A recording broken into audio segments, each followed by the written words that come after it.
Good morning. Welcome to Morning Matcha. I can guarantee you I could use some tea today. Got a big case of the Mondays here, but it's beautiful today. Beautiful and sunny. It's actually super bright. I can hardly see this screen. Actually, I don't want to close the curtains though because the curtains it's just so pretty outside right now. But I think I can actually see the monitor. I got things turned up extra bright. This is great. Thank you guys for joining us. I really enjoy doing these sessions. If the audio levels are off or anything like that, let me know and I can try and get them tweaked. Got a little chill hop music going in the background. Set the mood. I'm going to have some fun. Drink some tea. I think I got all my social media stuff done ahead of time. All the posts and everything put out there, so I don't have to waste time with that. So I got some liquid Proust tonight. If you guys, everybody knows liquid Proust. We made a little backroom wheeling and dealing. I traded him some Crimson Lotus Tea leggings and merch and some of our tea for some of his interesting offerings. He's got some access to some really interesting, cool stuff. Like this here. This is a matcha from Yiwu. This is from the year 2000, and I've not tried it yet. So. Hey Chris, what's going on? Hey, actually, everybody, say what's going on. I got Scobson, Julia, Happy, Chris, Joshua. Man, it's great. It's great to see everybody popping on. Yeah, so interesting matcha. 21 years old is that's decently old tea. 21 years old, Yiwu, and we're gonna give it a try.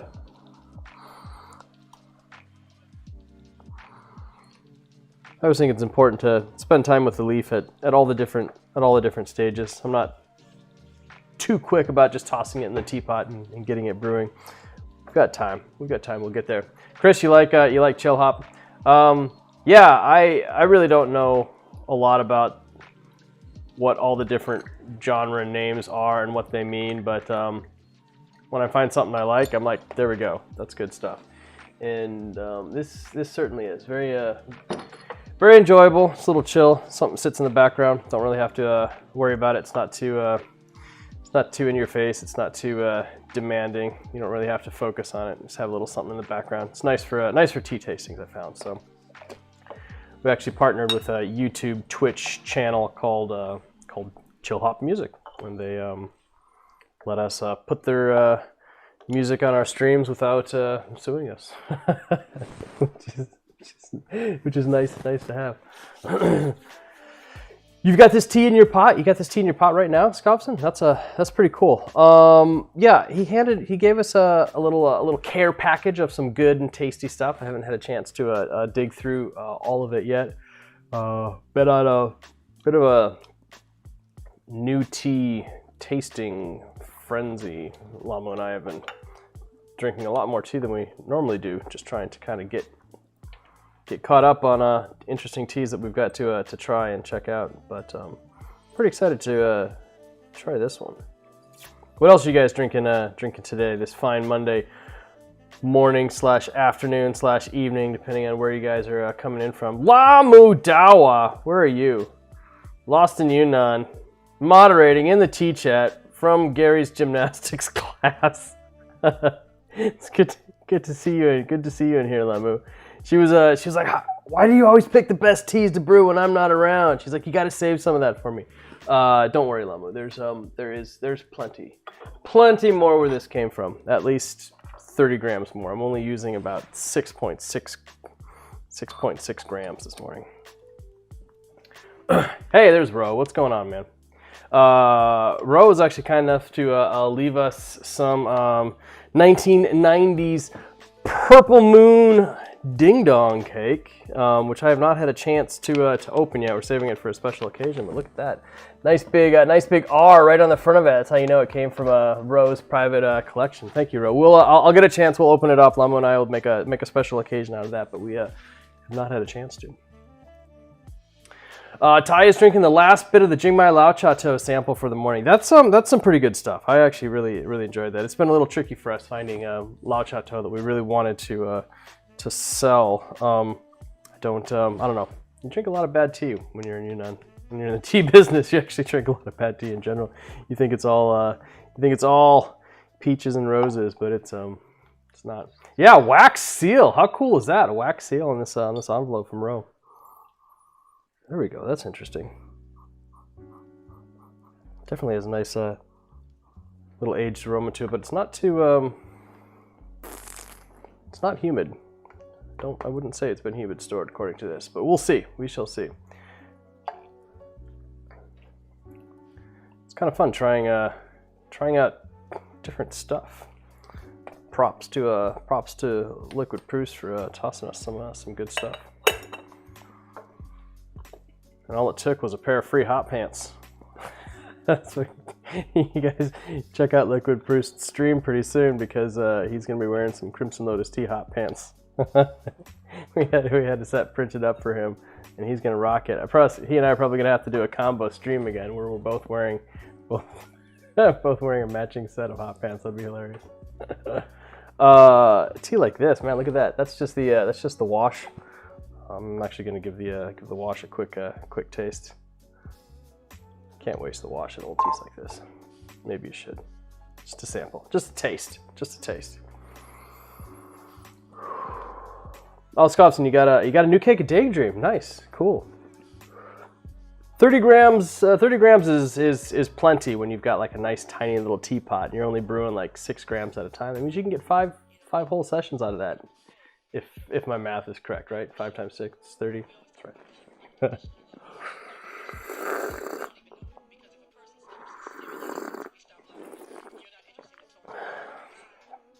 right. Rose says the actual name of the tea in the envelope is Ding Shing Hao. Carl Purple Moon. It's Purple Moon on the wrapper.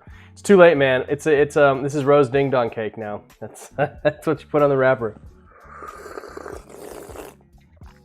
Nice. That's it's actually pretty light. I'm gonna give it an actual steep here.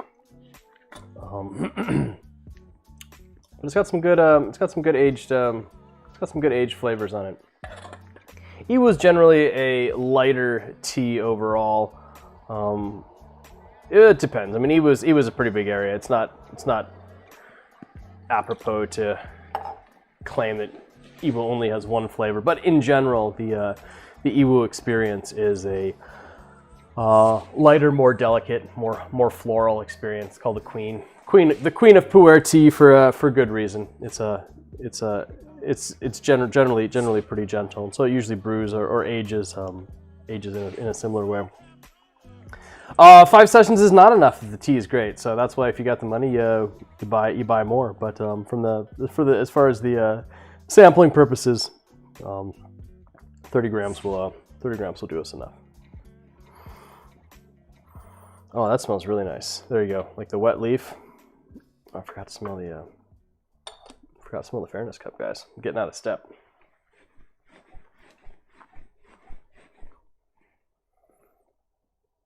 Yeah, how much tea actually is really enough? So that's pretty light, but the wet leaf aroma right from the teapot, that's great. It's got a super clean aged aroma to it. Doesn't really have any funk. Fun. Gonna have a fun session with this one. It's nice. I'm excited. Adelac, good evening. Gonna drink some mid-aged unidentified sheng. Your girlfriend's here. She's drinking with you. No taste. Oh no, she got the COVID. She can't taste anything. That's not good. That's not good. That's unfortunate. I'm super grateful that I have not lost my sense of taste through all of this. I'm not sure that I actually had COVID either. I don't know. Lamu and I, like last February, we both got. I mean, the whole family just like at one point in time just got super sick, but weren't able to determine that it was COVID or anything. Never lost our sense of taste or smell. So. Knock on wood for that, but I have in the past been sick enough in China to lose my sense of taste. And you know, when you're sitting there and like you've paid to go over there and you're doing like a tea tasting trip and you're trying to find good tasting teas, and then you lose your sense of taste for 2 or 3 weeks, it's a huge kink in the plans. Yeah, you end up focusing more on body, but which is nice. Body is something that you can feel even if you lose your taste. But look at that. That's just a really quick first steep, and that's got some really nice color to it. Yes, Adelac, we wish your girlfriend well, and you as well. Don't get sick. Don't get the COVID, guys. Scopeston, yeah, you can waste 100 grams of tea when it's young and it's cheap, but you know if you're dealing with some really old stuff and you don't have that much, you gotta find out a little bit quicker whether it's you gotta be just a little bit more efficient, I guess.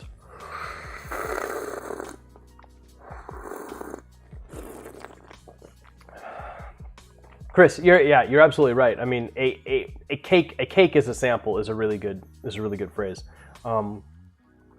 There are, especially with blended teas, you kind of have to work through the whole cake as a story to kind of really get an idea of it, you know. But you know, if you're dealing with a tea that's 21 years old and there's really not that much of it, or if it is, it's really expensive, you kind of take the sessions as they come and enjoy them for what they are.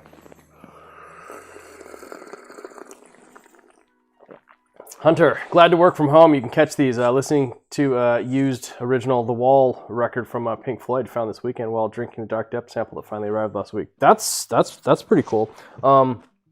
Did you guys? Who else was? Sorry, I'm getting all tangled up in my cables here. I just need to stretch out a little bit. Speaking of Dark Depths, who was able to check out the recording, the tea tasting that we did with the Discord, the group Discord yesterday morning, Sunday noon, midday. Sat down with the Discord peeps and had a nice little voice tea chat over voice and their voice tea events. Pretty cool, a lot of fun. Pretty cool crowd. Maybe like 30 something showed up. A lot of questions. Gave away a free cake of Dark Depths to one lucky person from Poland, actually. So getting that cake out to them pretty soon. Excited.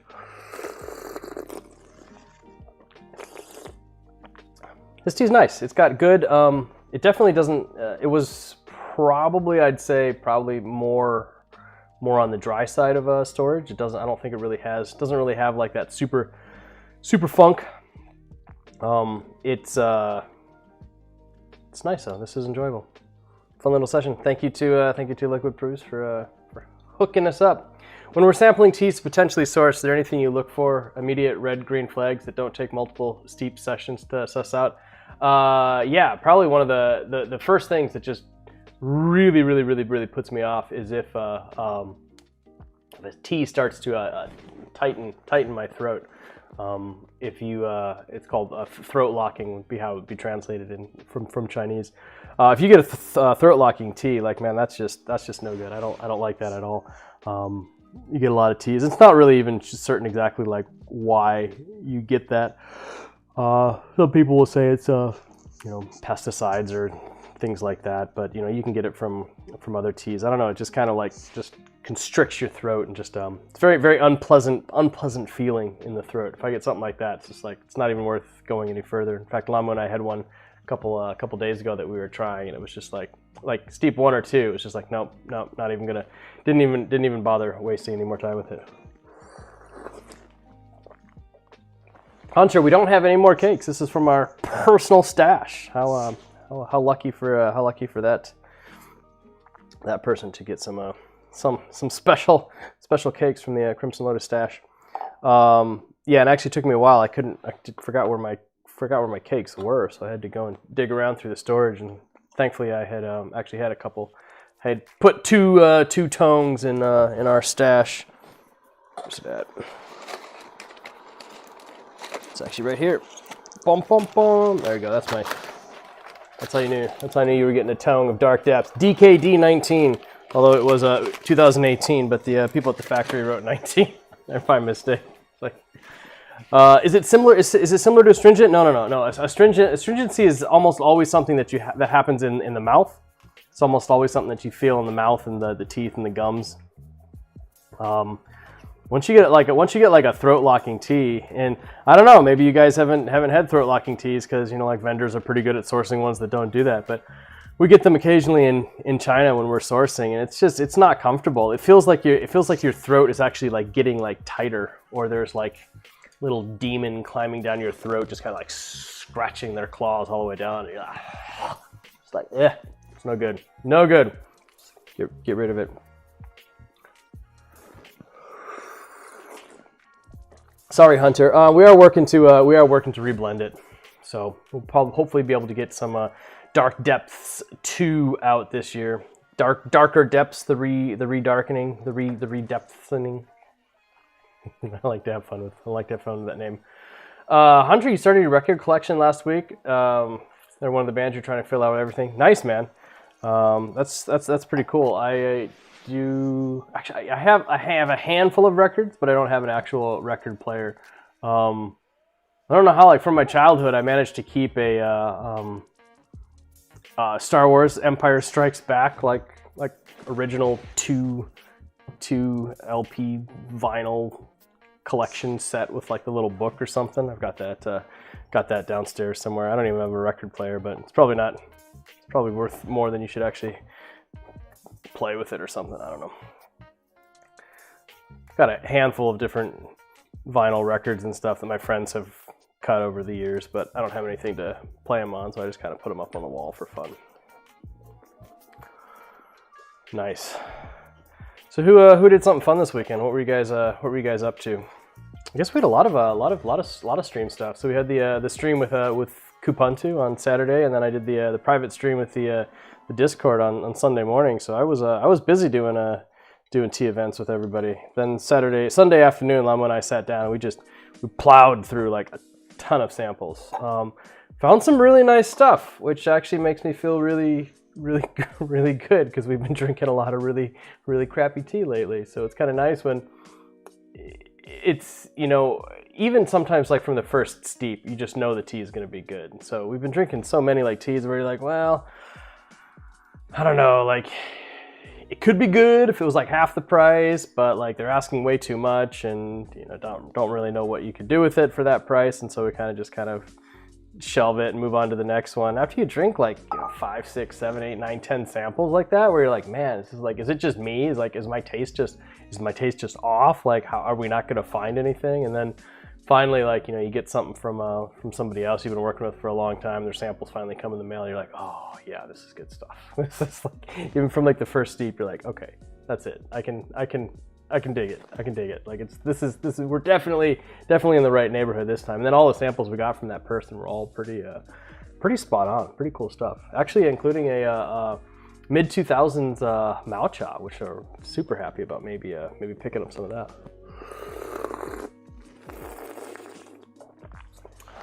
Adelac, your unidentified sheng is actually identifiable as a Munghai 100-gram toe chop. It's in that weird, awkward 2 to 3 year old stage. Yeah, there's pu'er goes through some awkward little stages, but even when it's in the awkward stage, it's kind of fun to play around with it. Joshua, you never did not have to sharpen up on Discord. You never used it. I like Discord a lot, actually. It feels a lot like old IRC channels. Feels more enjoyable for me to use it than I get from Slack. I don't know what it is about Slack. Slack just kind of annoys me, I guess. I don't know why. I don't know why I don't like Slack. I'm an old IRC person, and even though Discord visually, I guess both being web-based applications, I don't know, Discord just feels a little bit more techy to me. Excuse me.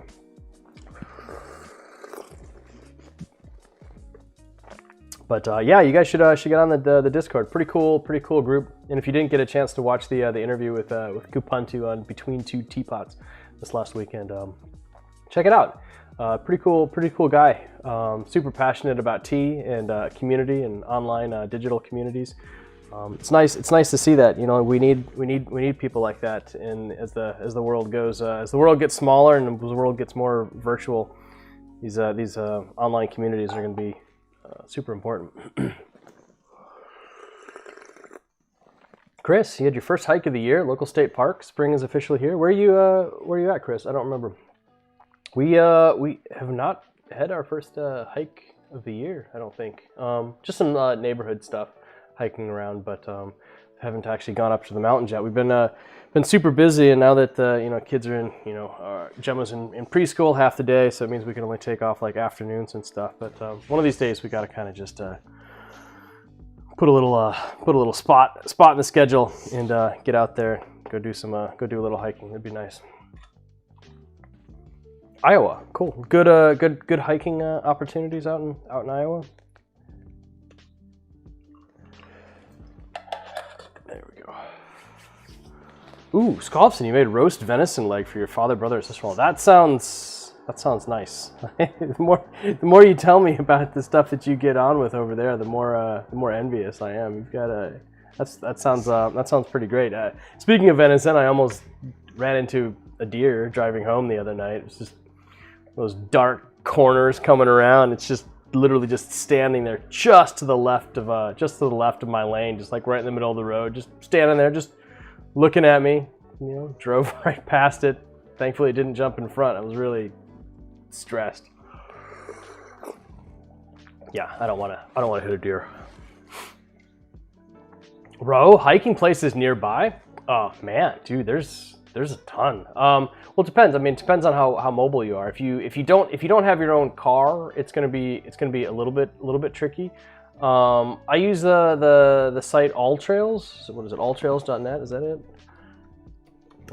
There's an app for that. It's a really good way to find local stuff. All Trails, alltrails.com. Pretty cool. I've got the app for it, and there's tons of really cool stuff. If you can get over to Marysville, not Marysville, Meadowdale. The Meadowdale hike down to the Puget Sound. It's really great local hike. Actually, there's a bunch of little community type hikes in the area. Some in and around Linwood. Hit up All Trails and put in the zip code.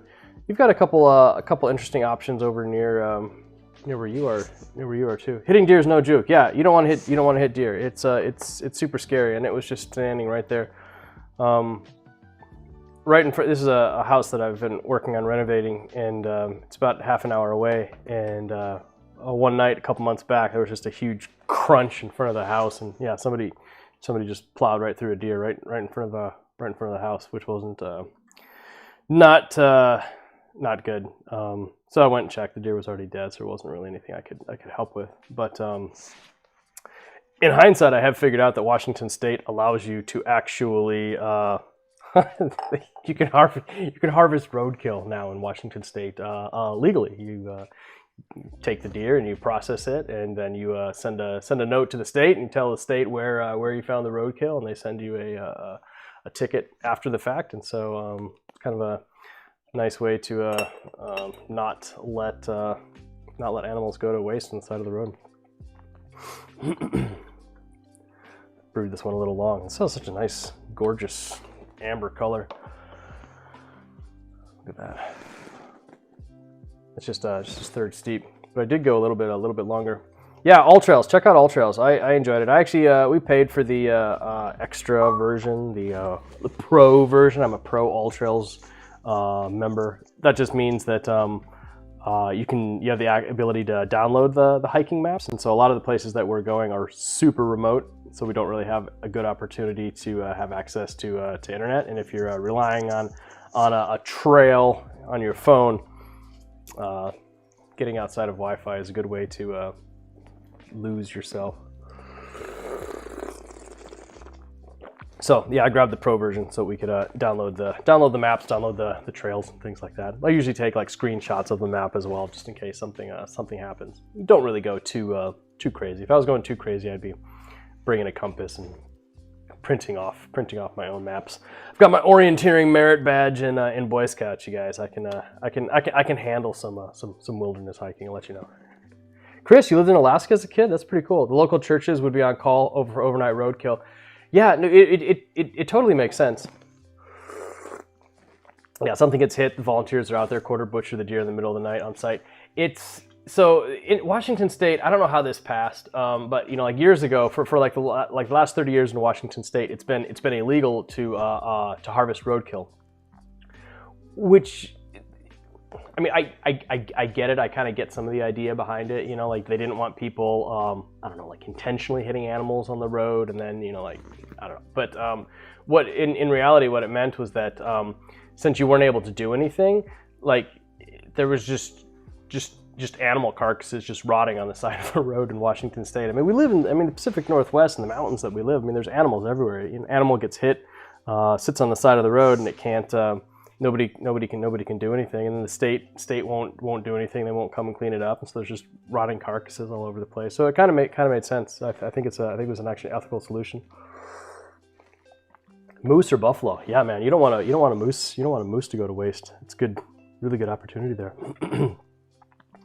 Roadkill Curry, Liquid Proust is in the chat. Thank you so much for the the tea this morning. This is some of your old ass Yiwu that you traded to us. So thought I'd bring it into the stream this morning, see how it was going. This is nice. This is it's got some really good clean aged aromas on it. I was assuming it was a little bit more on the dry storage, but maybe you could tell us a little bit more about it. Adelac, in the last interview, Marshall N. that said purple shungs don't age that well. In a few days, you'll get a 2007 Purple Lake cake. Hoping that Marshall N. just has way more expectations than I do. He definitely does. He has very specific expectations, and his expectations come from, you know, like decades of Hong Kong stored sheng experience. And if that is his goal for like the highest end that sheng can possibly be, which, giving his experience, is probably his goal. Anything that isn't that is just not gonna match up to that expectation. Also in Yunnan, like there's so many different definitions for what purple is, and it's even marketed in weird ways. I mean, you've got, you know, like some people think that like wild tree is purple. Some people, you know, like you've got actual like purple varietals, and then you've got, you know, trees that are purple depending on when and how they're picked and processed and how much like sun they got. And so it's really hard to state with authority that purple tea will or won't do something or not. So, but as a generalization, I can see why he would make that statement. But it'll do interesting stuff. Let us know what you think of it. DJ Paz, the real one, made it on again. What's going on? I'm wearing the shirt that you haven't gotten yet, man.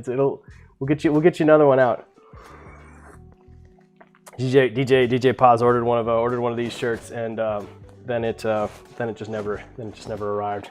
It's all that international shipping during the global pandemic. So, but we're getting you another one. It's coming on the way. This is one of our the way shirts. Pretty cool. Liquid Proust, typical Maochan, a box warehouse. Taiwan, okay, all right. So a little bit on the drier side. Surprised to see inside the warehouse. Did you actually get to see inside the warehouse? Generally, they're really not that exciting in my experience. It's just warehouses, boxes.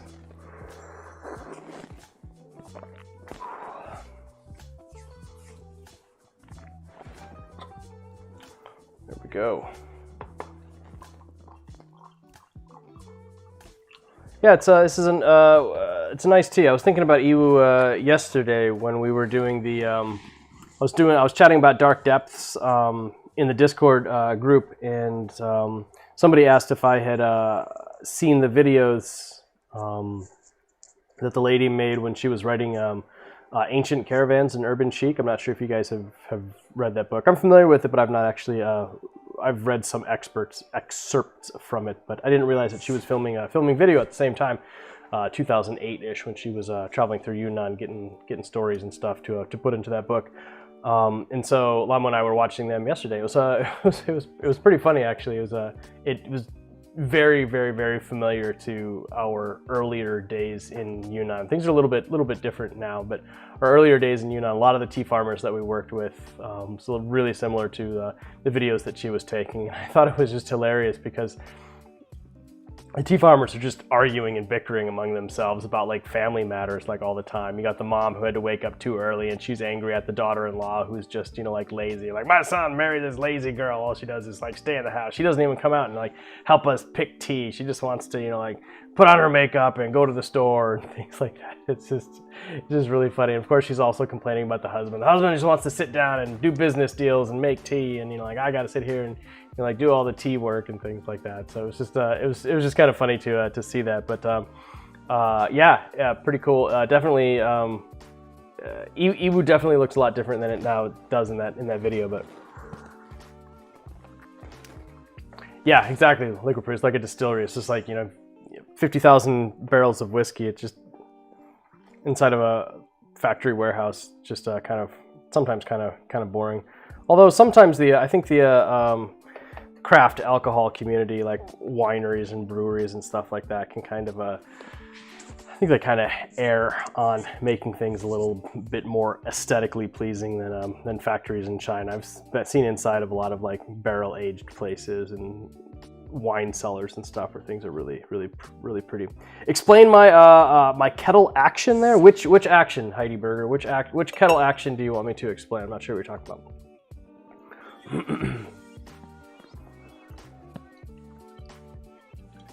The amount of white tea stored in those boxes is insane. Yeah, we went toured the Changtai factory, and the Changtai factory is just like this one of the massive like steel warehouses. Was, you know, I mean, the ceilings were, I don't know, 50, 60 feet up, and it was just bags of mao cha stacked like taller than you could climb, just hundreds and hundreds and hundreds and hundreds of giant bags. And each one of those bags, you know, it's like about this big, like that tall, like that big around, and that's, you know, 60 kilos, something like that. So I mean, just like hundreds and hundreds and hundreds and hundreds of thousands of kilo. One kettle to another. Oh, right. Yeah. So I don't like to keep the water boiling like super hot all the time. So I kind of like let it cool down, and then what I'll do is I'll add just what I want just for the next boiling like that. And so then I know that I'm not always just kind of like over boiling the water. Basically, what I poured into here just to boil right then is what I need to do that. It's something that I started doing at like the tea festivals, because it takes a long time for like this water to like boil all the way up and people will be waiting. But you know, like if I know that this thing is already a certain level of hot, then it kind of stays that. So if I look, it's actually, it probably only dropped down to, it only dropped down to 187. So for it to go from 187 back up to 212 is pretty quick. And then I know that I'm kind of refreshing the water. Then I got a different, just a not as fancy jug down here that I use to fill up the other one. But that's usually slightly off camera. That's basically what I do. It's just kind of my style, I guess. Reminds you of how cheese gets aged. They have enough. Oh yeah, those cheese warehouses are also ridiculous. They can store tea for a long time. First kettle is cold. Yeah. Second, yeah. First, yeah. This kettle is cold water, and then this one's hot water. Overboiling is a thing. You can actually boil the oxygen out of the water, and you need a certain level of oxygen in the water to continue to give the tea flavor. Something that they talked about in like old books in China on tea and stuff like that. In the water stream, like the Between Two Teapots with Max and Arby, where we were talking water, they were doing some testing just on. They were testing pH on like freshly boiled water, and then they were testing pH on that same water. But then they like poured it from a height, which you see them talk about in some old Chinese tea manuals. And even just pouring it from a height and having it kind of like splash, froth up, re-oxygenated a certain amount of the water, enough to change the pH of the water noticeably enough that it would change the flavor of the tea as well, which is pretty cool. But yeah, you definitely don't want to overboil your water, which is one reason I don't. I mean, these kettles are super handy. It keeps it at 212 all day. But I think it's actually kind of, removing essence of the water, if that makes sense. But don't take my word for it. Do your own experiments and figure out what works well for you. Well, it looks like the Seattle morning clouds came in. It's not as bright and sunny as it was, but still feels good to drink some tea. Yeah, what was the? Oh yeah, I was talking about the ancient caravans and urban chic Yiwu sourcing videos when she went there in 2008. Pretty fun. Got to figure out what is that. Maybe I can post a link to one of them. You guys can check it out. Check it out after the stream or something. Where's that at? Let me see. I'm losing track of all my windows. I had one here. Yeah. There we go. It's number 3, but I'm sure you can figure it out from there. Fun, really fun stuff. Check that out. Check that out after, of course, after morning matcha. Put that on the list. Put that on the list to watch. Some fun stuff. Some fun sourcing videos. We've not really filmed as much in that same style that she does. You'll notice in that video there's a lot of tea tourists, and they just kind of like move through the tea farms. I don't know, what would be a good way to describe it. I think eventually, like, a lot of the people in these tea farms stopped really being interested in being seen as kind of like animals in a zoo, and so a lot of them are a little bit more opposed to wanting to appease the whims of tea tourists and things like that. So you'll see in the video there's like some tea tourists and stuff, and they're coming in there, and you're like sitting down posing for pictures, and it actually takes it's a huge hit on the day of the tea farmer, especially during like picking season and stuff like that, when they actually need to be out there, because they're super helpful and they'll always like take time and help you out and stuff like that. But I think over time, over the many years of that, they start to get a little bit more frustrated with it, and so we try to just kind of let them do their own thing, kind of get in and get out as quick as we can. Yeah, no, the books. I've heard good things about the book as well. I've not had a chance to read it yet, but I was pleased to check out the videos. Pretty fun. It looks like there was like 5 or 6. I've only watched about half of them. Oh, did she officially remove the video links? I didn't realize that. Maybe she didn't want them to be seen anymore or something. Yeah, they sent me the link in the Discord group. So, Kalige, not too late for the stream. Hey Glenn, hey chat. That's me. We're drinking Liquid Proust is actually in the chat as well. We're drinking some tea from his personal collection, something from the year 2000 and Yiwu. It's got some nice dark color to it. I think one of the things about Yiwu, I mean, Yiwu is definitely on the gentle side of teas. I think this tea could have been blended with something that had like a little bit more of like a bitter punch to kind of give it like a little extra kick in its later years. But this is super enjoyable to actually get to try this. This was nice. So thanks to Liquid Proust for doing the cool sample stuff. Got a couple more Mao samples of his, but I thought the Yiwu was apropos, since I was just watching a bunch of videos about about Yiwu.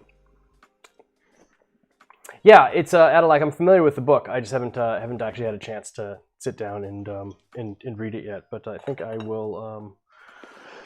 I'll put that on the list of ones to do. Excuse me. This is definitely a refreshing tea. It's really nice. Starting to get woken up this Monday. It's a nice aftertaste to it. Really good aromas too.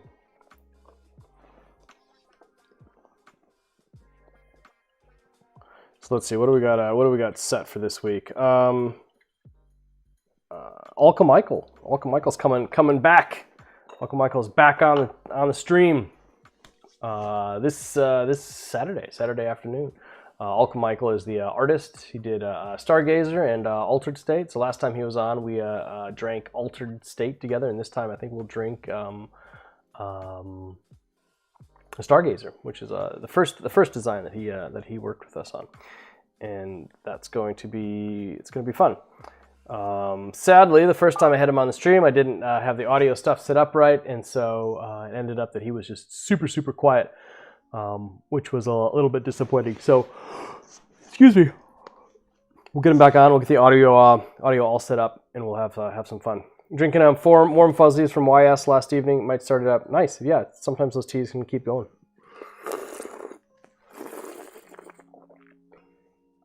Yeah. This tea just keeps going. This is nice. It's good stuff. Good little Monday morning tea. This would actually be a nice evening tea probably too. It's got really nice pleasant aged aromas. It'll be interesting to see how it tasted in another 20 years. if there's any left.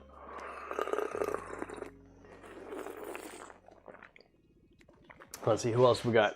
So is March is March almost done? What's today's date? Yeah, shoot, March is almost done. Man, months are going by quick. So March is done. That means April's next. Who do we got set for between two teapots in April? James and Denny. James and Denny from TDB. Combo tea tasting. That's going to be fun. We're going to be brewing tea with them together. Well, it'll over Zoom, over video stream. But yeah, James and Denny. So I'm going to send them some tea, and they're going to send us some tea, and so we'll be able to kind of drink something that James really likes, and I'll send him something. I haven't decided what we're going to send him yet, but yeah, getting Denny in on the stream is going to be a lot of fun. That was like one of the big things people mentioned last time. Like, dude, where's Denny? Denny's got to get on the stream. So people like Denny. People like James as well. I'm just saying, people like to see them together, and that's a lot of fun. We've got a long history with them. Some of their first episodes we were actually on. So back in 2013. If you guys want to watch some really hilarious videos with Lamu and I, shoot, I don't even know anymore what we were talking about. Oops, lost my audio. Oh well. There we go. Audio's back. Yeah, go out and check out like the first handful of episodes from TDB. I think we've got a couple of them. Drinking some Kunlu, drinking some Slumbering Dragon. Check out TDB's early videos. Vintage Glenn and Lamu. My beard was far less gray. Let's see, who else we got this month? I'm gonna have a lot of fun with having Shar on again, Shar Oolong Owl, and also our friend Janet. Janet's a local tea fan who's actually helped us out. Worked at our booth at the Northwest Tea Festival. She's pretty cool. Hadn't heard from her in a while, and one of the reasons I wanted to bring both of them on is because I know that both of them have really awesome tea energy reactions to our they have really strong tea energy reactions to Altered State and Stormbreaker, and so I thought I'd have a session where we just like brew the teas as like strong as we possibly can and just kind of see what comes out of their tea drunk mouths. We're gonna have a lot of fun with that. It's gonna be a good session. Just oversteep it, overleaf it, and then just plow through the cha chi. See where it takes us. So pretty excited about that. All right, yeah, Josh, I think we drank Top of the Clouds was another one of the ones that we drank. So we drank Top of the Clouds, Slumbering Dragon, and then maybe one other tea. Can't remember. It's been a long time. It's been a long time. That would have been 2014, almost 7 years ago now. Yeah, we usually have like try to get on their show about like once a year. It's kind of fun. It was easier when it was when we could do it in person, but now that we've got things set up for remote stuff, it's kind of cool. Kalije is back. Went to get water for your kettle. Started to boil it as well. Good job. Yeah, we definitely had Slumbering Dragon with them, and I think that might have Slumbering Dragon's a potent. That's a really potent tea. But yeah, looking forward to the Super Tea Energy episode. What else we got? I'm working with Julie and Doug, the founders of the Northwest Tea Festival, they're going to be on with us hopefully this month or the next. Still working on finalizing the date on that. What else we got? Pedro from O5 Tea Bar up in Vancouver. Really cool spot. Kind of Gong Fu style high-end tea bar. He's gonna come on. He's going to send us some really interesting Japanese fermented tea that he serves bada bada cha style with kind of like a double Song Dynasty cha sen, which is kind of cool. And then we'll send him some probably send him some Stormbreakers, some like higher end pu'er. And so we'll drink some of his tea. He'll drink some of our tea, and that's going to be a really fun session. I think he's going to be streaming it live from his tea bar, which is going to be pretty cool. If anybody's in Canada, in BC, and has the opportunity to go to Vancouver and go to the O5 Tea Bar, that's super cool. I think that's it. I try to have like at least like a month of interviews between two teapots scheduled out, so I've got a nice little buffer. So now I got to start working on May, finding some other ones. Brandon, tried some Stormbreaker this weekend. I'd be interested to know your verbal description of that tea. It made you very tired, but the flavor was good, clean, and dark. Oh, that's interesting that it made you tired. I mean, the way the energy works in those teas is different than. I mean, it's different in every person. Interested in how my verbal description of that tea. It's really complex. It's really complex for a pu'er, and it has there's a lot going on there. It has a definite it still has a definite fishiness, but it's not like a fishiness that I find offensive. It's more like a fishiness like barbecued salmon skin or something like that. Something like the aroma of salmon skin over a barbecue. It doesn't put me off. There's a lot going on in that tea. I've got to. It's been a little while since I've tried it, so I'll have to. I think we'll be having it probably actually twice this next month on the Between Two Teapots. Because we'll have it with. We'll have it with Pedro, and I think we're going to have it with Shar and Janet the week before that. So, excuse me, check those streams out. Brandon just got on. Figured you'd drop in since the Between Two Teapots have been so good. Thanks, man. Yeah, dude, this liquor is like super red. It's getting just a little bit paler, but I'll probably do a nice big long fat steep on this next one. See where we go.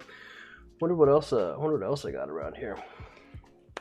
Try something else, some fun. Do a toss it. Get a second teapot going. Adelac, the only taste my girlfriend feels is that Mung Hai is bitter. Okay, so she can taste bitter. Well, that's good for tea, I guess. You're brewing it strong for COVID, not exactly working how intended. Bitter, it's bitter is great, but you're right. It has to be part of the bigger picture, not all alone. But man, just just make it stronger. Just go stronger. Just steep the COVID out. Maybe that'll maybe you're onto something. Man, I feel for her. That's not a good place to be. Chris, as a child, 1988, you never thought he would ask an internet stranger this question: does your table drain to a well or a dedicated drain? It's a very good question. I've got a bucket. I've got a bucket down here. It's just a big bucket, kind of like a Rubbermaid with like a pour top thing.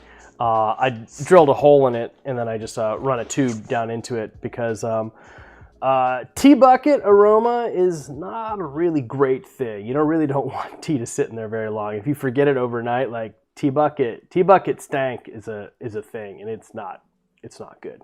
It's not pleasant, and it lingers for a very long time. So I've got this sealed so that it goes in and keeps the aroma locked in. Yeah. So this drains. I've got a drain right here. This is my little drain cover. My little frog. He covers the drain, stops the big stuff from getting in, and comes down. There's a brass tube going straight through there, coming down right down into this spot here. And then there's like a squeeze ball, like a little pump ball, and that really kind of helps if things get locked up. You can kind of give it a couple pumps and gets the water flowing. Then it goes right down from there into the bucket. Yeah, tea bucket stank. Not good. Not good. It's really bad. It's really bad. And it like tea water, like tea bucket water, like molds like so fast. It can be like so disgusting. And sometimes you'll like forget it. You'll have like a really long session one night, and then you'll go to bed. You'll forget about it, and then like maybe you don't brew tea for a couple days. Come back, that thing is nasty, nasty. So dump your tea bucket every day. For sure. If I was smart, I would just like drill a hole through the floor and just like run it like straight out the wall behind me, kind of like gargoyle style, like right out of the side of the house, just like belching out tea stuff. Skovskin's got zero knowledge about non-Chinese teas. Yeah, all of my deep knowledge is pu'er. I really am unfamiliar about stuff in most of the other categories. I probably should, like dig down and like drink some more stuff. But I don't know. I just like pu'er tea so much. I'm always wishing. Smells like old man's breath. Third Eye Boogie VM. Yeah, it might, like old rotty tea man breath. What else we got? What else we got? What else we got here? What else could we brew up?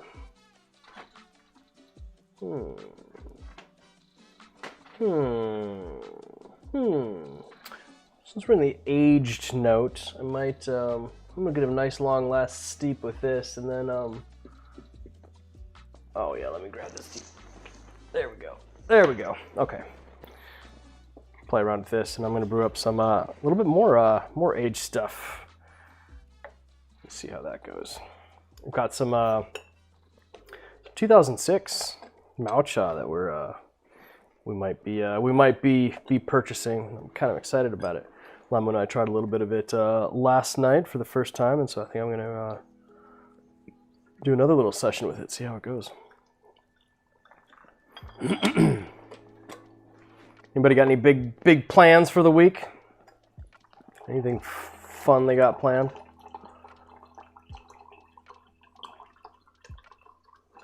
Getting into April, guys. It's gonna be Christmas before we know it. That's what happens every year. It's like, pew, pew, pew.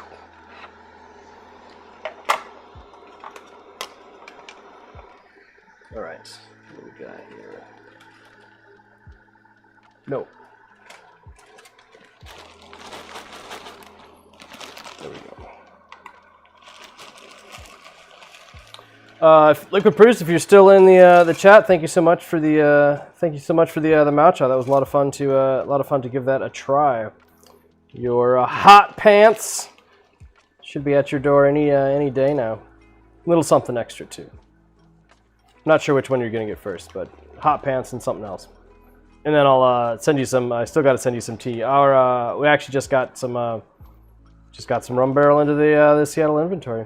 Well, one rum barrel for us, but yeah, send you a little bit of that too. All right, let's take a look at this. Nice big full fluffy leaves. So not as old as the year 2000, but 2006. Nothing to sneeze at. There we go. Look at that. Nice. I love how that camera focuses right in on that. That's awesome. Look at that. Very pleased with my camera, guys. I haven't talked about my camera in a while, but very happy with it. Very happy. Skovson, next week you're going to work on a frame for a poster you got, which got a super strange aspect ratio. That's pretty cool. The house I'm working on has really old windows, and I think at some point in time, somebody cut the windows crooked, and instead of actually correcting it, they just built the frame to accommodate the crooked window. So there's like no right angle anywhere on this glass, and sometimes like the glass is only like this big, this big. The window's only like this big, right? But like one of the on the top, it's like 1 inch higher on one side, and so they just went ahead and just built a wooden frame around this horribly cut piece of glass and then stuck that into a square frame. And so we had some people over to replace the window, and the guy's looking at this and he's just like, what is wrong with this window? And I'm like, I don't know, man. I don't know. I think they just, it's an old house. Old house. Spring break. Ty, spring break's coming up. Oh yeah, that's right. Yeah, Good Friday. We've got Good Friday. We've got Easter. Palm Sunday was yesterday. Been planning to. We tried to do like a little egg hunt at my brother's house with my family. We weren't able to do it last year. This year it looks like there's going to be too much wet Seattle weather, but we shall see. Almost had you heading to check out. Yeah, I need to get some rum barrel stuff figured out, guys. Been really busy with a lot of stuff, but maybe soon. Yeah, the barrels are definitely getting done, doing what they need to do, making the tea taste all rummy. But I need to start posting some on the site.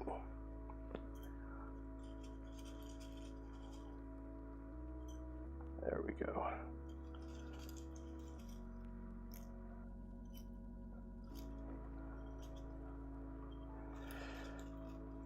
It's tricky getting all these guys in there, but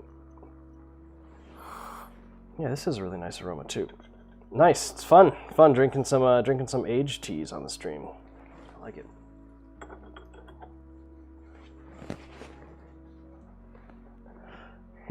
Yeah, Scobson. I think you and I have similar eyes. It does not take something much out of perfect alignment before it just drives me nuts. Like it just starts to make me uncomfortable. I don't know. I've got an eye for angles and level things, and if things are just slightly off level, actually, this is how bad things annoy me. You guys don't really know this, but so like this picture right here. See how it looks? See how it looks nice and level? It's because I'm always seeing it in the stream. It's actually horribly crooked, but I had to make it look level on the stream. Because it was driving me nuts when I'm sitting here like watching the camera and I see myself and it was always looking crooked.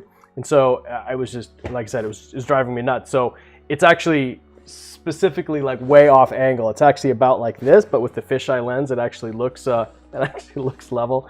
I'm kind of weird. So now it drives me nuts when I come in and walk from the other direction. And I see it and it looks crooked, but I know I can't adjust it because then it'll look crooked on the stream. Adelac, Cha Chi, Huai Gan, Shun Jing, Chun Wei, Qing Wei, Hong Wei, Ho Yin, Tigan, Yang Wei, Nai Pao. Guys, what else would you put on that list? Common, useful Chinese descriptions of tea. That's a big list. There's probably different types of sweetness. Yeah, usually I let Lamu do the Chinese stuff. I know the basics, but if I have to describe things any further down, I start to get a little confused. I'm waiting until Gemma gets a little bit older and her Chinese is up to par, and then she'll be my translator. I'll just put her on the stream, guys. Dui is a good one. Dui is the wet pile fermentation smell. Whew, fun. Slight smokiness. But another really clean smelling aged sheng. Fun stuff. It's nice finding aged mao cha. Aged mao cha usually ages quicker, so it does interesting stuff. There we go. So yeah, we tried this in a gaiwan yesterday, so it'll be fun to try it in a teapot. So not as dark in color. So this is 5 years younger than Liquid Proust's Yiwu Mao Cha. We'll see how it is.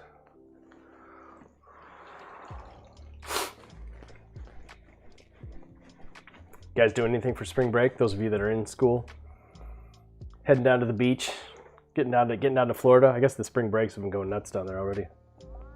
I did go to a spring break once in Florida. That was ridiculous. That was insane. Had to cross that off the bucket list. There we go. Nice. Nice. Oh, Ro, yeah, you went with it was your brother's. It was Ro's brother's birthday, and Ro asked me for some recommendations on coffee. I love it. Joining a live tea stream. Hey, can you tell me about coffee? But I hooked him up. Victrola found some nice Victrola local roaster had some nice pea berry custom blend of good coffee stuff, and so good. That was great. So your brother loved it. Nice. That's awesome. So your brother's been recommending that. That's cool, man. That's really good. I'm glad that worked out. Glad I was able to hook you up with some fun gifts for your brother.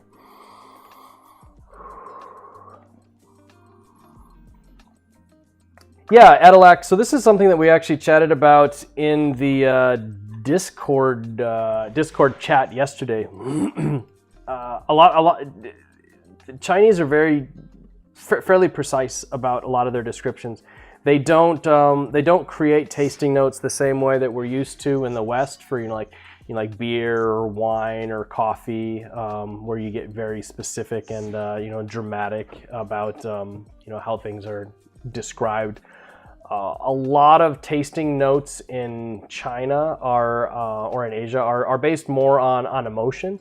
How does your mouth feel? How does your throat feel? How does your body feel? It's more on feeling and less on the specifics of flavor and aroma, which I think is an interesting and unique approach.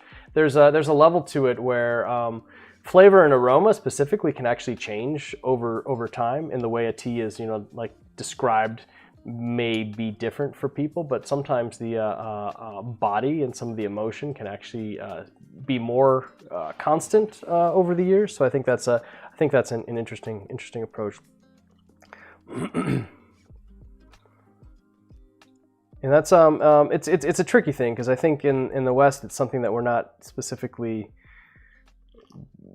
geared towards focusing on. It's very much about like, what does it taste like? What does it smell like? What does it taste like? As opposed to how does it make you feel? So we just need to get in touch. We need to get in touch with our emotions, I guess. All right, let's see how this guy does. A little bit longer.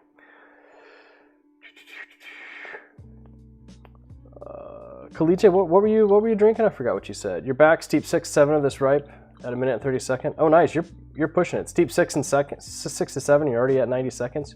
Bam. Look at you go. What's your leaf to water ratio?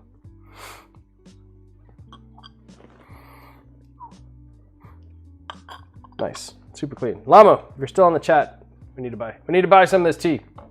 It's good stuff.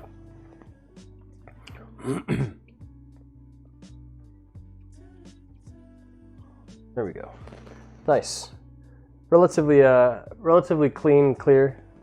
Some little burnt, broken pieces in the bottom, but it's not a big deal. But definitely not as dark as the Proust's 2000 Yiwu, but it's getting there. I'd show you that cup too, but everything looks dark in that. Seriously, this is one of my favorite cups, favorite all-time cups. It's a dark clay, Yunnan dark clay. Good stuff. Yeah, like it is harder if you try and compare it to other foods. But the nice thing, I mean, it's fun to do that though. It's fun to take experiences that you have, and your flavor and aroma is so easily and intricately tied to memory. It's but that's also kind of a unique personal thing. But I enjoy trying to come up with ways to describe the teas creatively. I mean, clearly I'm in the business of selling tea, and so if somebody comes to and we sell online, so if people come to the website and it's just like, okay, 2006 Yiwu, and then there's a price on it. Well, I mean, you gotta help people a little bit. You know, you kind of have to build the story a little bit. Let them know what the experience is that I have with it. And so, you know, like the hope is that, you know, like at least some of that will translate to the session that they have when they get it.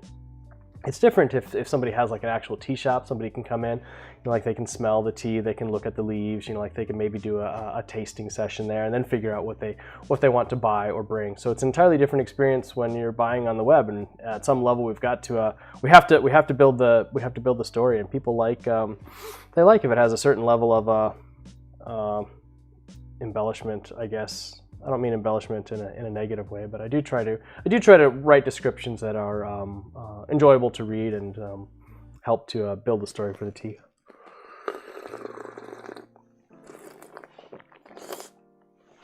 Pu'erh has got some Munghai 2012 show. You know what this reminds me slightly. Little bit of the aged flavor that's in our Troublemaker without like the intense smokiness. So this is maybe like a Troublemaker light, baby Troublemaker.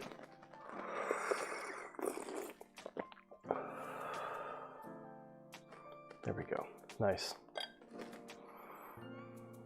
Yeah, I'll have to see what we can do about maybe getting some of this tea. You might see it on our might see it on the site this year. I'm excited about it. 15.5 grams of warm fuzzies in your 250 ml teapot you got from us. There you go. That's the way to do it. Yeah, I forgot. I sold you one of those big monster Genshways, right? I had a handful of those the big boys. Chris is out. Stay safe. Stay healthy. Thanks, Chris. Thanks for joining us. Thanks for stopping by and having some tea with us.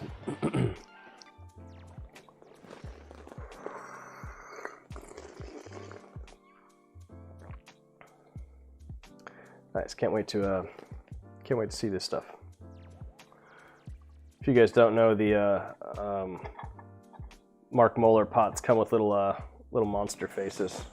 That's mine. That's my little monster face right there. Everyone's a little bit different, a little bit unique. Pretty fun. I think that's not really seen that on teapots before he started that. So I think it's a Moeller thing. It's a Moeller creation.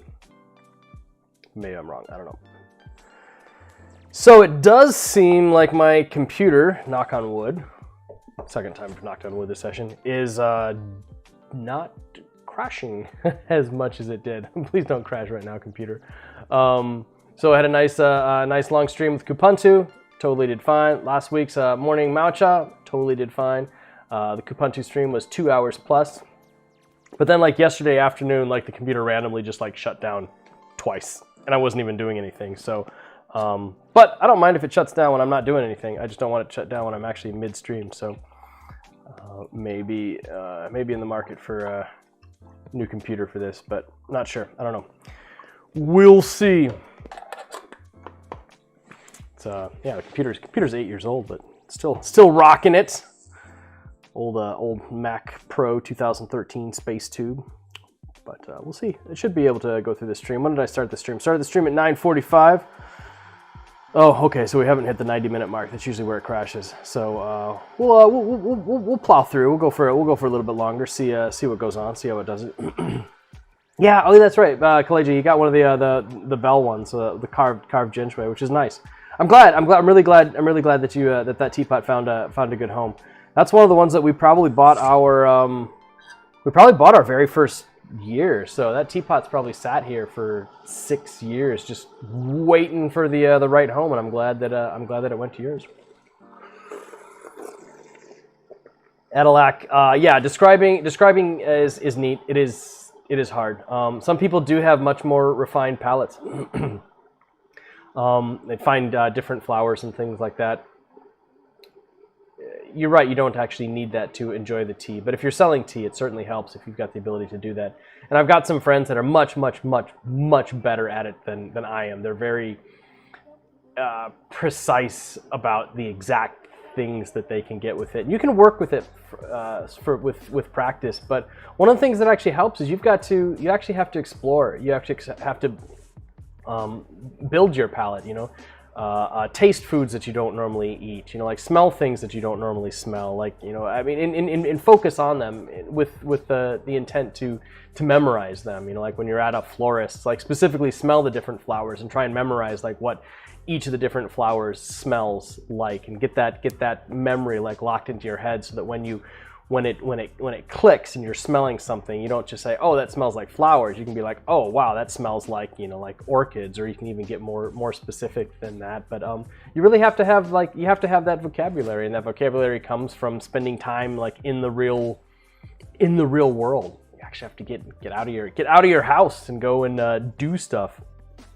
Reminds me of I was watching an interview with who is it? One of the Japanese game designers. Is it Shigeru Miyamoto? Is that who the one? Did he do Zelda? I'm trying to think. I'm spacing.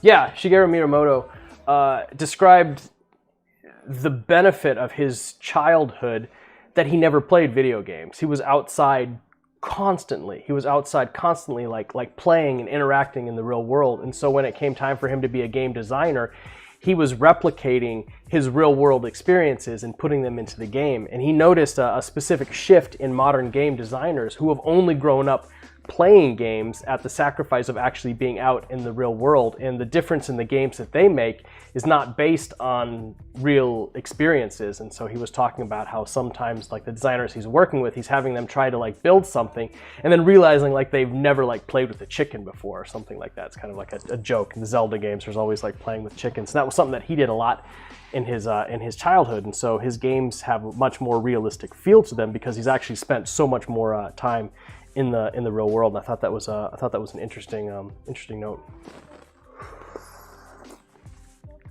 Heidi Burger, do we always do Mondays at 9:45? I do Mondays in the morning, 9:15, 9:30, 9:45, depending on when I can do it. Monday mornings are a little bit tricky. Got to get Gemma to preschool and come back and get Gary fed and do some stuff like that. But I definitely do try for a Monday morning session. It just doesn't always start at 9 or 9:30 when I'm hoping it to do. So today was 9:45, just a little bit late, but still good, still a fun session. Collegia, was it ever used? No, that teapot was never used. I would have tested it with cold water, but it's never had tea through it. Scoffson used to work at a florist shop. Yeah, I can see if you worked at a florist shop, you might be getting like bad flashbacks. Sorry, didn't mean to re-invoke that image. I was just using that as a creative example. The same thing can be said of even just hiking through the forest. I'm always like grabbing and pulling leaves off of trees and like crushing them up and smelling them. I don't know. I also taste things. I taste and smell everything. I'll put rocks in my mouth when we're hiking just to see what the rocks taste like. I'm a little strange like that, but I just like to explore with my senses when I'm out and about. A little bit easier to do when you're out hiking as opposed to hiking in an urban environment. If you're in an urban environment, don't put anything in your mouth. That gum is not made for you. Don't eat the gum. It's street gum. It's not good. Oh, chlorine smell.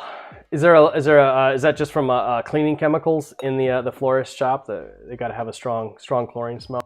Boy, something. I was working in the house that we're fixing up the other day, and I started feeling like really sick and just got like this weird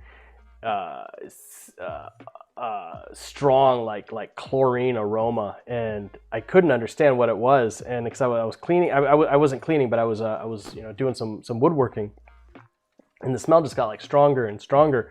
And it turned out like I had accidentally broken a box of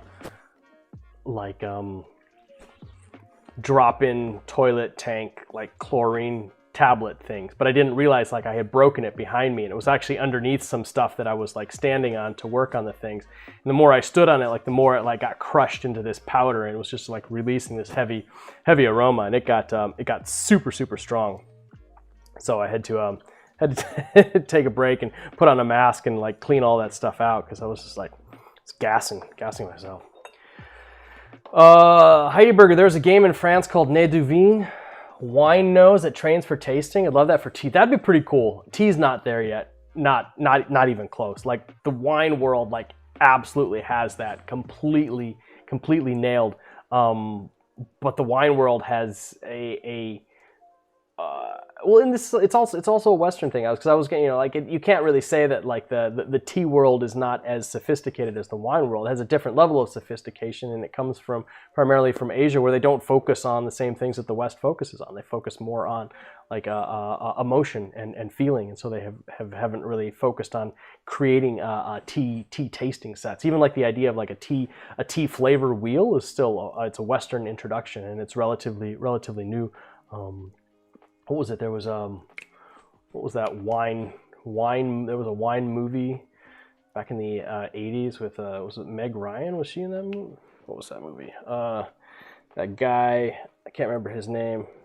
Is it Gerard Depardieu? He's always carrying around like his little like vine in his like, he's got his like one vine that he's gonna take and plant somewhere else, and he's got like that wine tasting set, the wine smelling set, right? The whole box of different stuff. You're like this is sassafras, this is this, and he's like, he has her smell that, and then he has her like drink some wine, kind of like tastes her through and trains her palate. Something like that would be amazing for tea, and it actually probably wouldn't be that hard to actually construct something like that. You could use the similar. There's a lot of parallels between like the wine sommelier and the tea sommelier world. It'd be kind of fun to see that.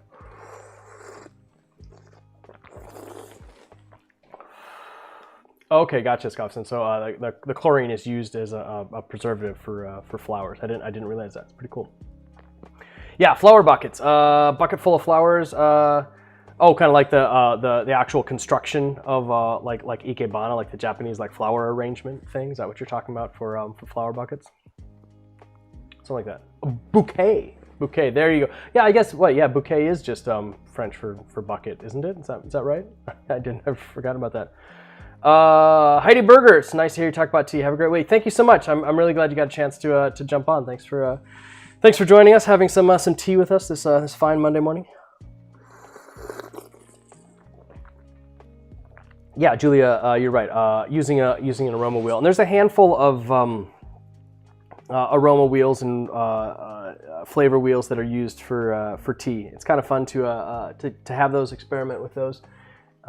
They can be really educational. And the one interesting thing about pu'erh tea is I find that pu'erh tea really can hit a lot of different areas on that flavor wheel. Whereas a lot of teas are fairly segmented to like a really strict, tiny area. Or even like pu'erh. Pu'erh has a fairly narrow window on the flavor wheel. But sheng pu'erh, considering it can like age and completely change over time, just goes all over the all over the flavor wheel.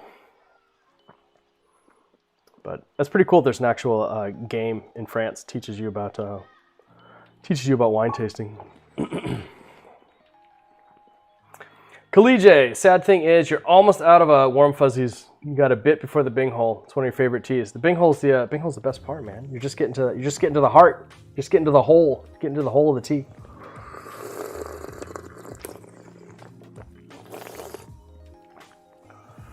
So this tea is actually really similar to the Yiwu, and I'm not entirely certain where the Mao came from. It's definitely a lot more delicate. This is more of a delicate experience, similar to the Yiwu. The Yiwu was actually really surprised at how similar these are. The Yiwu has definitely got a little bit more depth, more age notes to it. It's 'cause it's 5 years older, but this is just a hint of smokiness. Still, a lot of fun. I'm excited for this one. Man, I can't believe it's spring already. It's really nice. So outside of this window here, my mom lives in the house next door to us. It used to be my house. We traded houses. It's a little bit smaller. I had kids, needed more room, but it's great because Grandma lives next door. But I miss that house because there's two giant cherry blossom trees, and so I could always like look out the window from that house and see them. But I can actually look out the window and still see them here as well. And this is the time of year when it's cherry blossom season. Actually, that's what I need to do. I need to take the family out to the University of Washington. The big school in Seattle has just an incredible collection of cherry blossom trees that are right now in full bloom. And walking through the UW campus this time of year is something that everybody in Seattle has to do, because it's absolutely gorgeous. Maybe we'll do that Wednesday. Maybe we'll do that Wednesday afternoon. Maybe take see what the weather's like on Wednesday afternoon. Take the kids for a little walk through the UW there. It's really gorgeous. I'm a big fan of cherry blossom trees. In fact, we had one that actually fell down out here, and I took all the wood, chopped it up, and that's what we used the last time I ran the smoker out in the backyard. Smoked everything with a dried cherry wood, which is actually really nice, light, delicate aroma on the meat. It's pretty tasty.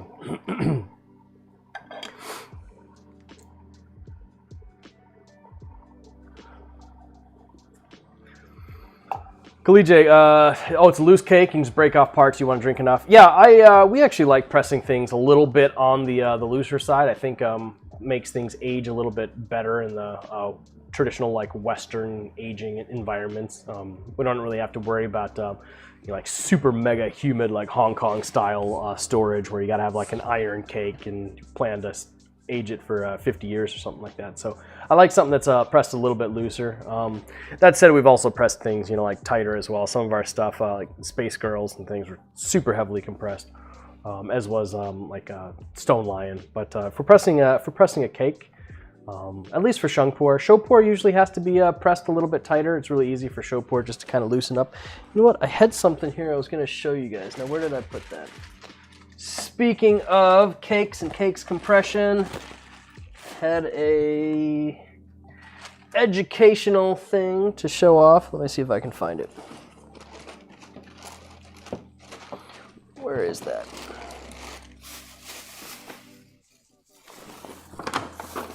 Oh, let me see my big bag of tea and tea samples.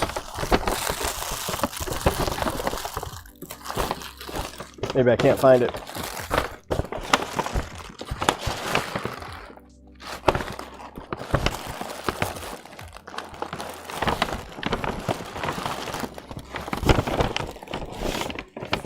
Sorry guys, I had a cool set of cakes. I had like 6 different cakes that were all pressed into different compression levels, and I was going to show each of them off on the stream. And I brought it up here and I set it down somewhere, and it must be the kids. I'll blame the kids. The kids took it. The kids hid my stuff. You can always blame the kids. That's what my dad did. Anytime he couldn't find his tools, he's like, "Those damn kids! Where's my tools?" Yeah, must be the kids.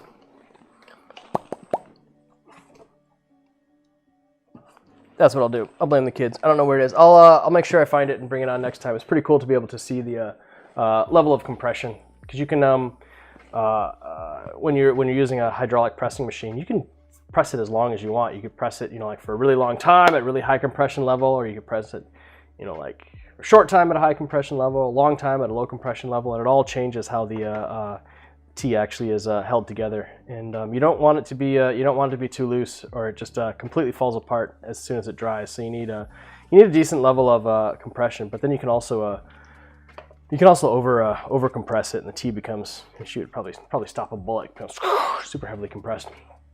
Skopson prefers stone compression. You got a 2000 Yiwu Huang pan. It was pressed so damn hard you can't get it broken off.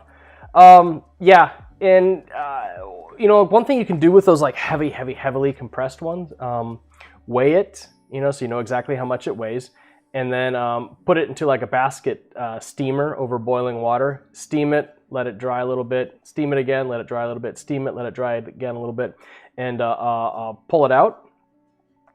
Make sure that it dries back to the exact same weight that it was before it went in, so that you know that there's not extra water moisture content in there.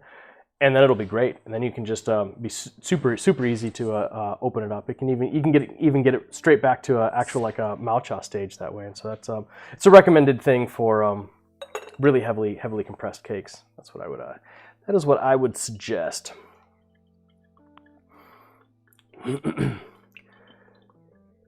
Khaleejah, you're in a very humid area of the U.S. Yeah, so if you're in a super well, you know, even people that live in humid areas in the U.S., your home's not that humid, right? I'm going to assume that you run an air conditioner. So even if you're in a mega humid area, even if you lived in the swamps of deep southern Louisiana, you're still going to run an air conditioner. And what's actually inside your home is probably not as humid as what's outside. Or you're going to be getting like mold growth inside of the home. So it's not necessarily like it is in the tea storage warehouses in Asia where they don't do air conditioning. So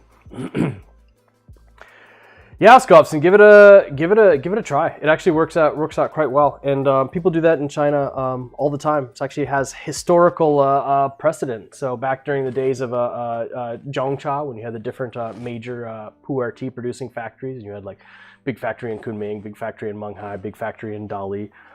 That's how they actually shipped tea back and forth to each other, because Maocha was too hard to ship because it's just so big. So like down in Munghai, Zishuangbana, down in southern Yunnan, they'd take the tea, they'd press it all up in 357-gram cakes, ship it all up to Dali, and then they would just take it and they would just steam them all open. And so it was basically just a transport method from one spot A to spot B transport method. And then Dali would take it at the Shaoguan factory and they'd reblend it for their own purposes. So yeah, it has a historical precedent.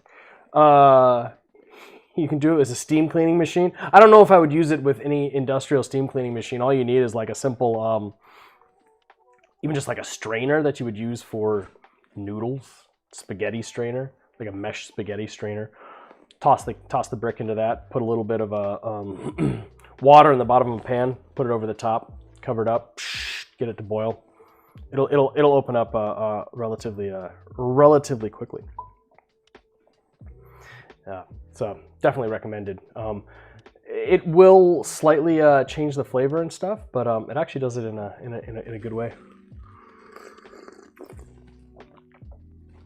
Yeah, if you've got any of our old like Gen 1 Space Girls, 2016 Space Girls, yeah, steam those bad girls open. They they're really hard to get open unless you have like a really sharp tea knife, like a Bing Slayer. Even with the Bing Slayer, you have to be pretty careful. Usually, what I'll do is I'll take a cake like that, a brick like that, and I'll kind of like pry around the edges until I can almost like snap it in half, separate it into two layers. And once you've got that, it's super easy just to like break off what you need. I don't even worry about it. But then you do have to be particular about your steeping. You got to make sure it gets all steeped up, or it still stays relatively compressed.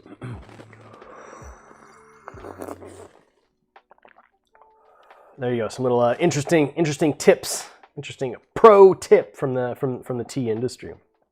Steam open your heavy cakes. It's nice if you've got any type of like a clay storage jar, because you could take like a really heavily compressed cake and you could steam the whole thing open, dry it out back to the original weight, and then store the maocha like in a clay jar. That's a pretty cool way to do it. I don't have any clay. I do have one clay storage jar here. I haven't drank this one in a little while. Let's give this a smell. This is some Kunlu. Actually, I think I drank this on the stream a couple weeks back, or a couple months back. I don't have a whole lot left. Look at that, guys. It's getting down. This is 2017 Kunlu Matcha. One of the tricks to introducing a little bit of humidity into there is you can kind of just put a little bit on the lid every so often. Just leave it on there for a little bit. Let the tea just kind of reabsorb that. Kind of a way just to bring in a little bit of humidity to the tea without worrying about it molding up.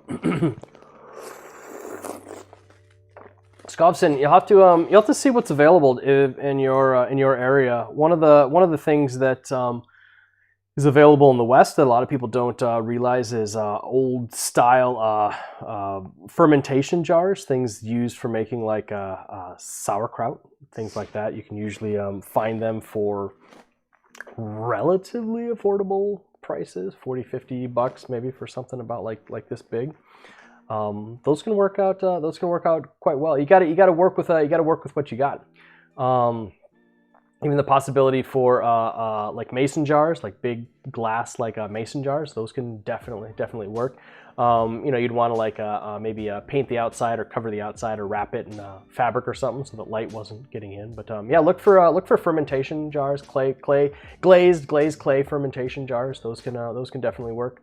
You got to get creative. Got to get creative because it's ridiculously expensive shipping large clay vessels out of China. You can buy them for almost nothing, but shipping is horrible. Did I already show how I pour water on the lid? Maybe I did. I completely forgot.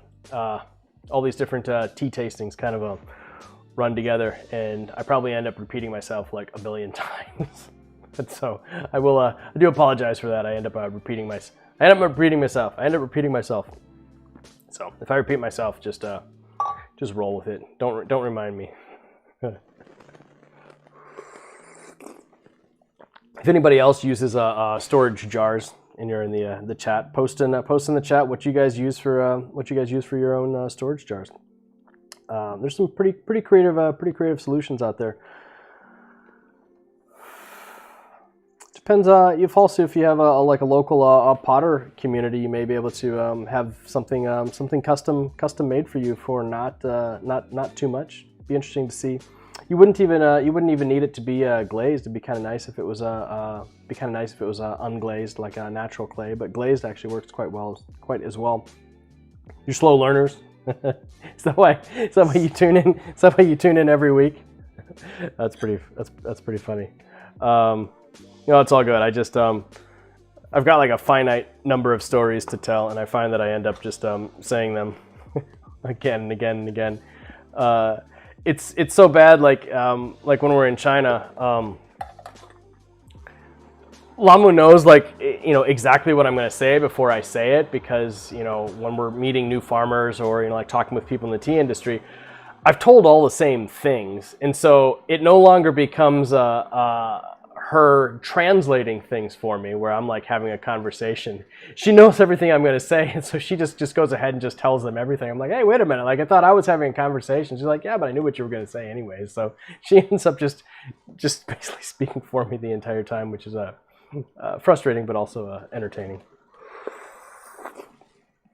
Ty's got an old terracotta clay jar used for storing black tea. Use it as a water pitcher for a few years. The aroma of the clay has gone off, making it great for tea. Perfect. Yeah, you got to use what you can. You'd be surprised what may be available locally. The jars used for fermenting vegetables is one that a lot of people don't really realize, but are readily available. Even a lot of people's relatives or grandmas and stuff have a bunch of old like clay sauerkraut jars. Just wash them out with boiling water, get the sauerkraut aroma out of there, and they can actually still work. It's like, shh, I'm speaking for you now. Yeah, she does it. She does that a lot. It's pretty funny, but it's all good. I understand it. I just repeat myself a lot. I like telling stories, but I just forget what all I've told. So do appreciate those of you who don't. Reminds me that I'm repeating myself. At least I can feel like I'm telling something new. Brandon, talking about pottery, any other potters in the U.S. making gong fu pots and such other than Mark? You like his stuff. Curious if others are doing stuff similar in other states. I think that there are. I haven't really spent much time looking for it. Mark's been so helpful with us in helping us make like custom stuff that we've worked really closely with him that I haven't really bothered trying to find other people. But I know that there are. I think there's one guy in the Olympia area. can't remember his name. He's actually relatively local. You'd be surprised. It's growing. There's a lot more people recognizing the need for that. Probably more teacups than teapots. The teapots take a specific, very refined level of skill to be able to make well, but you'd be surprised. I think maybe somebody else can ask that, or possibly jump in the Discord, Brandon, if you've not had a chance to do that. Discord.gg/tea. There's an actual teaware channel in there, and so you could probably ask about North American gongfu style potters. You might get a good answer. Possibly check on. Possibly ask on Reddit as well, but I think I'd jump into the Discord. The Discord people are really good, super helpful. I'm sure they could give you the answer like that.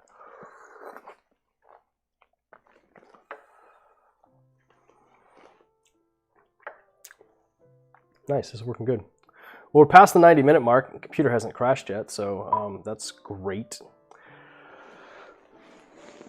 Oh, this feels nice. I think I'm finally woke up. You've lurked around the teaware section a few times. Yeah, just poke them, ask them what they do. I'm sure that they've gathered a nice big list of people. I wish I had some more names for you, but I can't really think of any. There was maybe I can find it. Who's that guy? Olympia Gongfu Pottery. It's tricky. I think they're active on Instagram, but just doing Google searches doesn't really help.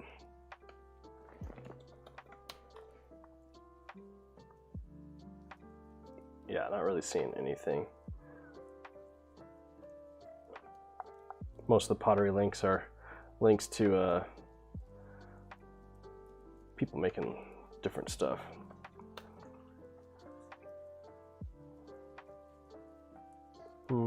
Yeah, I'm not really finding it. Can't remember. Yeah, but there's definitely a guy in Washington State here.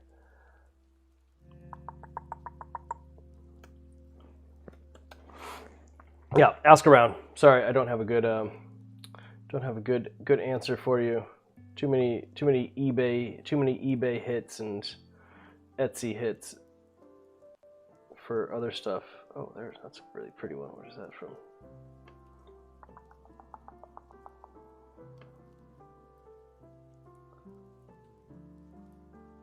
Pinterest. Friggin' hate Pinterest. Does anybody else hate Pinterest? I can't stand Pinterest. It's destroyed searching. It's just impossible to get any information out of Pinterest. It just brings you to this spot and then just you can never get any further. So can't stand it. I usually put minus Pinterest. There it is. No, that's it. Your underscore pencil on Instagram. Arturo Alvarez. Your underscore pencil. Your pencil on Instagram. Let's see. Instagram.com/your underscore pencil. Is that it? No, that's not it. It's a private Russian account. Failing. My Google foo. Huh, it's strange. That is your pencil, but weird. Getting distracted, guys. Arturo Alvarez, pottery. Tea pottery in the west, handmade teapots, northwestern pottery. I'm having trouble finding it. Arturo Alvarez in Washington State, but I can't find his website. I can't find a link to it. I can't find his Instagram. Maybe he's on Etsy. Yeah, Pinterest. Can't stand it. Hate Pinterest. Pinterest is just destroyed searching for things. You sit there, you do a search for something you're interested in finding. Hey, I'm going to jump onto image search and tell you, I'm a very visual person. Scroll through the image. Oh my gosh, that's exactly what I want. Click on that. It just goes to some random page that somebody pinned. And then I'm like, well, what website did this come from? Pinterest doesn't care. Pinterest just wanted to get you there. Can't stand it. Hate Pinterest. Yeah, I do minus Pinterest on nearly everything. You just kind of have to. It's just so dumb.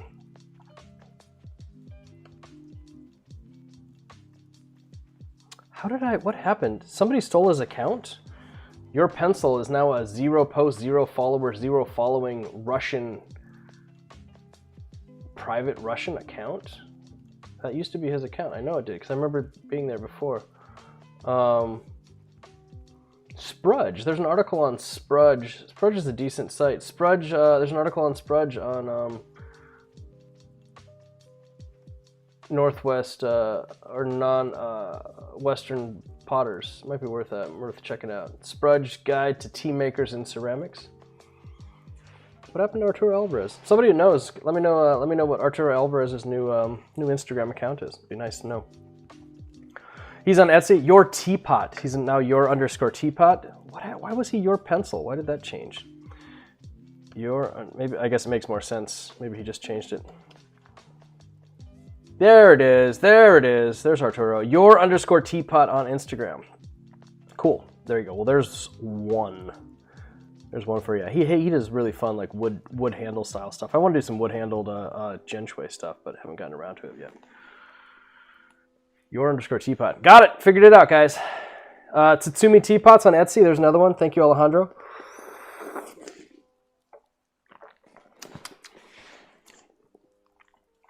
Oh yeah, don't make a Pinterest account. You're just feeding the beast. Although Lamu has a Pinterest account because we had to tag some Crimson Lotus Tea stuff, just because you've got to make yourself available on all the areas, even if you don't like it. But can't stand Pinterest. Hate it.